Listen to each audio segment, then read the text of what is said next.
안녕하세요, 희원쌤입니다. 연자TV는 연애와 결혼 생활에 대한 고민을 풀어드리는 상담을 전문적으로 하고 있는 연애상담 R&D 브랜드 연애자격의 공식 유튜브입니다. 오늘은 재회가 불가능한 경우에 대해서 좀 이야기를 드리려고 해요. 만약에 상대분이 이런 사람이라고 하면 솔직히 제가 봐도 재회가 어렵긴 하거든요. 어떤 사람이 그렇게 재회하기 어려운 사람인지 궁금하시죠? 여러분 상대가 정확히 이런 사람인지 좀 한번 봐보시면 좋을 것 같아요. 영상을 끝까지 봐주세요. 자, 일단 간단히 말을 하자면 소구점이 없는 분들 제외시키기가 너무 어렵더라고요. 그러니까 정확히 상대분이 소구점이 없는 사람일 때, 소구점은 다른 게 아니라 원하는 거예요, 그 사람이. 예를 들어서 여러분 같은 경우는 이걸 보고 있는 이유가 재회를 하고 싶어서잖아요. 그럼 최소한 연애를 하고 싶다라는 소구점이 있으신 분들인 거예요, 이 영상을 보고 계신 분들은. 그리고 이제 뭐 예를 들어서 공부를 열심히 하시는 분들은 소구점이 뭘까? 어떤 지적 호기심일 수도 있고 혹은 명예욕일 수도 있어요. 그쵸? 그래서 그런 것처럼 좀 사람들마다 본인들 소구점이 다 다르거든요. 예를 들어서 예전에 재회가 됐던 분들 중에 하나가 너톡을 보냈는데 안 통하는 거예요. 그런데 내 남자가 망사 스타킹을 신은 걸 프사를 해놨더니 연락이 바로 온 거야. 그러니까 내 남자분의 상대분의 소구점이 망사 스타킹이었던 거예요. 그래서 사실 소구점이 정확한 분들은 너톡이 사실 안 필요하거든요. 소구점으로 제외가 돼. 그냥 너톡은 말이 안 통하니까 통해 보이려고, 그리고 여러 가지 예상되는 소구점 중에서 뭐가 진짜 소구점인지 파악하기 위해서 쓰는 거거든요. 그러니까 1차 보내보고 2차 보내보고 하는 이유가 뭐가 소구점인지 파악을 하기 위해서 보내는 것도 있어요. 1차를 보내서 100% 통하는 경우도 있지만 아닌 경우들도 있기는 한데, 어쨌든 그럼에도 불구하고 2차, 3차를 보내서 진짜 소구점이 뭐였는지 파악을 해보는 거지. 그런데 만약에 우리가 소구점을 정확히 알아. 그럼 사실 너톡이 필요 없을 수 있어요. 어쨌든 그래서 이 소구점이라는 게 되게 강력한 거거든요. 그렇기 때문에 재회를 하려고 했을 때 소구점을 파악을 하는 게 굉장히 중요한 부분인데, 대부분 보통의 사람은 소구점이 다 있어요. 그러니까 정말 좀 소구점 찾기 어려운 분들도 찾기가 어려운 거지 찾으면 다 있거든? 최소한 한두 개는 찾을 수가 있어야 돼요, 상담을 하다 보면. 그런데 진짜 찾기 어려운 게 아니라 소구점이 없으신 분들이 계세요. 이런 분들은 좀 재회가 어렵다. 그럼 이 소구점이 없는 사람이 대체 어떤 사람이냐? 제가 이렇게만 얘기 드리면 좀 오해를 하실 소지가 있어요. 그래서 좀 정확히 얘기를 드릴게요. 정확히 이 범주에 속하는 분들이어야 재회가 어려울 수 있겠구나 라고 생각을 해주시면 돼요. 일단 이 소구점이 없는 사람들은 두 부류가 있는데, 첫 번째는 좀 약간 삶에 낙이 없고 삶에 대한 기대가 없는 분들이에요. 그런데 이렇게만 듣고서 내 상대가 그런 사람이다 라고 단정 지으시면 안 돼요. 제 설명을 좀 더 들어주셔야 돼요. 그리고 또 한 가지 부류는 좀 삶에 대한 만족도도 굉장히 높으면서 직업도 좋고, 그리고 좀 약간 집안 자체가 잘 사는 경우가 많아요, 이런 분들이. 그리고 좀 약간 가족 중심주의적인 모습이 있어서 좀 가족 모임도 많고 가족이 1순위인 분들, 좀 이런 분들이 좀 소구점이 되게 약하더라고요. 가족만이 소구점이어가지고 좀 그런 게 있는데, 일단 좀 전자분에 대해서는 좀 정확하게 디테일들을 잡아드려야 될 것 같아요. 이 중에서 몇 가지가 해당이 된다고 소구점이 없으신 분인 게 아니고 전체가 다 해당이 돼야지 소구점이 없는 분에 속한다는 거를 좀 알려드릴게요. 일단 이런 분들의 특징이 뭐냐면, 여태까지 직업적으로 봤을 때 딱 두 종류였어요. 단순 노동직 쪽에 계시거나 아니면 단순 사무직 쪽에 많이 계셨어요. 그리고 요 분들 같은 경우가 좀 약간 학력도 대학교까지 안 가신 분들이 대부분이기는 했어요. 대학교까지 안 가서 그냥 뭐 대략적으로 공장이나 이런 데 들어가시거나 편의점 알바 같은 것만 계속 하시거나, 혹은 좀 약간 소기업 쪽에서 단순 사무직으로 일을 하시거나 이런 분들이 좀 대부분이에요. 그리고 좀 애초에 사는데 욕심이 별로 없어. 약간 좀 염세주의적이라고 볼 수도 있고 금욕주의적이라고 볼 수도 있는데 좀 본인들 생각에 사치스러운 것들을 잘 안 해요. 그리고 보통 이 사치에 연애가 들어가. 그래서 어쨌든 본인들이 별로 삶에서 원하는 게 별로 없는 거예요. 기대하는 것도 별로 없고 바라는 것도 없고 원하는 것도 없고 그러다 보니까 뭐 그렇게 열심히 살지는 않아. 게으른 건 절대 아니거든요. 본인들 밥값은 해. 본인들이 딱 해야 되는 거는 되게 부지런하게 해요. 되게 책임감 있게 거기까지는 하는데 그 이상의 욕심이 없어서 하지 않아요. 이런 분들은 승진 같은 거에도 욕심이 없고 더 나은 직장에 대해서도 욕심이 없어요. 그냥 내가 고등학교 정도까지 나와가지고 밥 벌어먹고 살 정도면 돼. 연애 굳이 할 필요 없어. 그리고 이 사람들의 낙이 그냥 좀 약간 퇴근하고 나서 그냥 예능 같은 거 보면서 유재석 씨 이런 사람들 보면서 피곤하니까 졸린 상황에서 그냥 뭔가 재밌었으면 좋겠으니까 보고 있다가 졸리면 자는 거야. 맥주 한 캔 정도 할 수 있겠죠. 근데 이럴 때 누구랑 같이 먹는 걸 좋아하지 않고 그냥 나 혼자 먹는 걸 되게 좋아해요. 왜냐면은 누가 오면은 옷도 갈아입어야 되고 막 이것저것 챙겨줘야 되고 이따가 저 사람 가고 나면 내가 치울 것도 막 2배 이상 되고 그러니까 귀찮은 거야. 이 사람들 같은 경우가 본인들이 해야 되는 거는 하거든요. 근데 그 이상 넘어가는 모든 걸 귀찮아해요. 거기 연애가 포함이 돼요. 그래가지고 이제 이런 분들 같은 경우는 좀 사귄 게 기적이라고 봐야 돼요.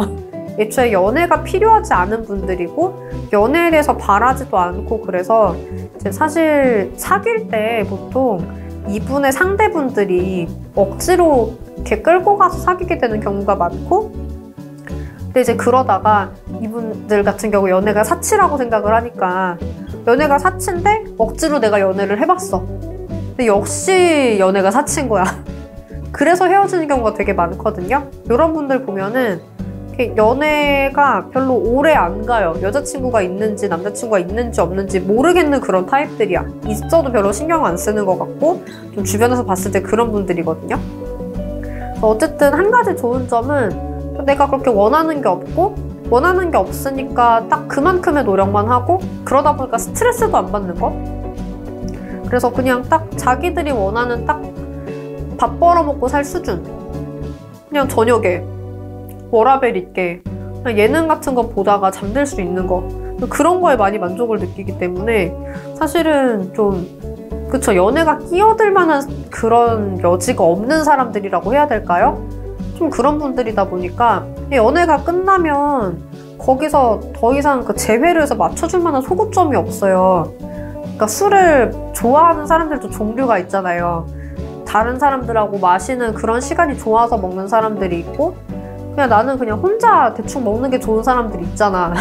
근데 이제 이런 사람들은 후자에 속하는 사람들이기 때문에 술 같이 먹자 뭐 이런 것도 안 통하는 거야. 내가 뭐 사갈게 같이 먹자 이런 게 안 통해.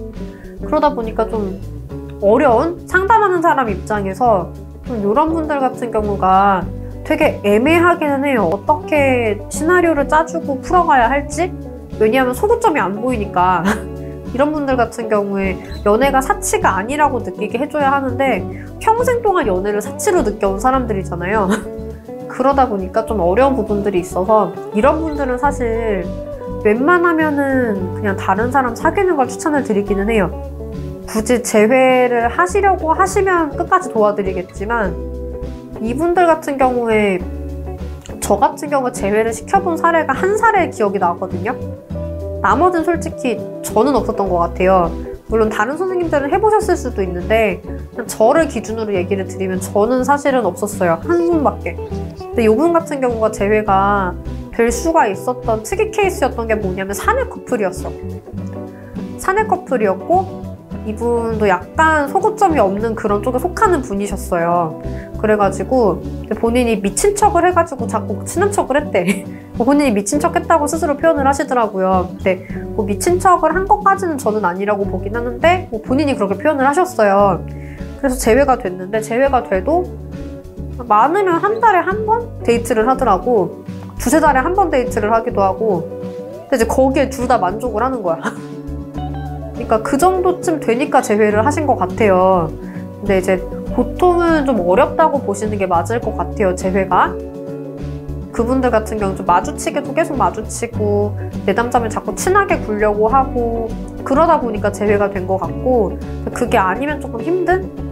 그렇게 좀 솔직하게 얘기를 드려야 될 것 같아요. 그래서 만약에 상대분이 정확히 좀 이런 사례에 부합하는 딱 그런 인간 군상에 속하는 분이다 라고 하시면 좀 어려울 수 있겠다 생각을 하셔야 돼요. 그리고 마지막 제가 아까 삶에 기대가 없는 분이랑 삶에 대한 만족도가 굉장히 높은 분 두 부류를 얘기를 드렸잖아요. 이 두 번째 부류 같은 분들 같은 경우가 좀 약간 가족 단위로 연애를 하려고 하는 분들이에요. 연애를 하는 목적 자체가 너가 우리 가족에게 잘 했으면 좋겠어. 너가 우리 가족이랑 굉장히 잘 융화가 됐으면 좋겠어. 이런 입장이시기 때문에 만약에 여러분이 가족 눈에서 벗어나잖아? 가족 눈 밖에 나잖아? 그러면은 이분은 가차없이 여러분을 차버려요.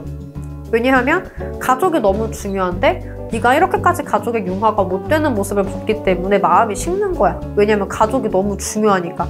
이런 분들은 좀 그런 경향이 있더라고요. 그래서 사실은 이런 분들을 제외를 하려면 어려운 부분이 뭐냐면 이분의 소구점이 가족에게 얼마나 잘 어울리는 상대냐 이 부분이기 때문에 이미 가족 눈에 안 드는 것 같잖아? 마음이 식고 가족을 설득할 그런 마음이 안 생기는 사람이란 말이지. 이 사람이랑 재회를 하려면 시나리오적으로는 진짜 이 사람이랑 재회를 하는 게 아니라 이 사람 가족이랑 재회를 해야 돼요. 그래서 가족들이 나를 마음에 들어 하기 때문에 내가 너랑 사귄다 쪽으로 가셔야 되거든요. 사실은 가족들 마음에 갑자기 드는 게 어렵겠죠. 가족이 날 애초에 별로 안 좋아했던 거라서 이별이 된 건데 내가 먼저 설득을 해야 되는 게 그 사람 가족이라고 하면 사실은 좀 쉽지 않은 시나리오긴 해요. 근데 요분의 소구점 자체가 가족 중심주의라는 거기 때문에 재회를 하려면 가족들하고 먼저 친해지셔가지고 가족들이 야 그래도 걔 괜찮지 않았냐 다시 만나보는 게 어때? 그런 말을 해야 재회가 되는 케이스예요. 좀 어렵기는 하죠. 그래서 되도록이면은 이렇게 소구점이 없으신 분들 같은 경우에 진짜 사귄 게 어떻게 보면 기적인 분들이거든요. 그래서 헤어지지 않는 게 정말 최선이에요. 재회가 너무 힘들어요. 그래서 이제 만약에 내가 사귀는 사람이 그런 사람이다라고 하시면 최대한 그 사람이 좀 불편해할 만한, 힘들어할 만한 그런 점을 안 만드셔야 돼요. 특히 이제 앞에서 얘기 드렸던 연애가 사치라고 느끼시는 분들 같은 경우에 이 연애가 사치가 아니라 충분히 행복하고 충분히 내가 이 시간이나 비용을 투자할 만한 가치가 있는 거라고 느끼게 해주셔야 되고 절대 그래 나 같은 게 무슨 연애야 이런 생각 안 하게 도와주셔야 돼요. 그리고 뒤에 분은 진짜 가족이랑 잘 융화되는 것밖에 답이 없어요. 그래서 좀 그런 게 중요하더라 이런 부분들을 알려드릴게요. 그래서 재회가 불가능한 경우라고 했을 때 저는 사실 이런 부류의 분들이 떠오르고 상대 성향만으로 재회가 불가능한 경우는 사실은 이거 말고는 거의 없는 것 같아요. 그래서 이제 많은 분들이 선생님 혹시 안정형은 재회가 어렵나요? 회피형은 재회가 어렵나요? 불안형은 재회가 어렵나요? 이거 많이 물어보시거든요.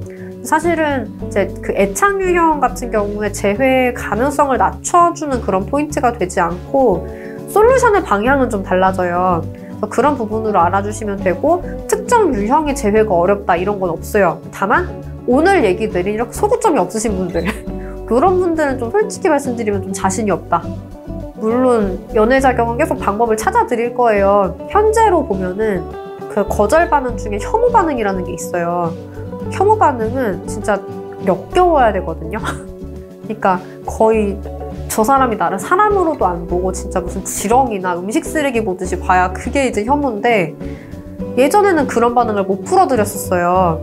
하지만 이제 많은 분들이 계속해서 그런 힘든 상황에서도 재회를 하려고 노력을 하셨고 그러다 보니 선생님들도 그분들을 재회를 시키려고 노력을 하셨고 그러다 보니까 최근에는 혐오 문제도 풀 수가 있거든요.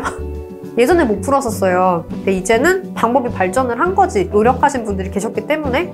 그런 것처럼 언젠가는 소구점이 없는 분들을 제외를 시켜드릴 수도 있을지도 몰라요. 그런데 아직까지는 솔직히 좀 자신이 없는 사례이기는 해요. 그래서 이 부분 좀 솔직하게 얘기를 드립니다. 그래서 그런 게 아니라고 하시면 그래도 나한테 너무 소중한 사람이고 정말 내가 이제는 잘해보고 싶고 그런 사람이라고 하면 한번 재회를 도전을 해보셔도 되지 않을까.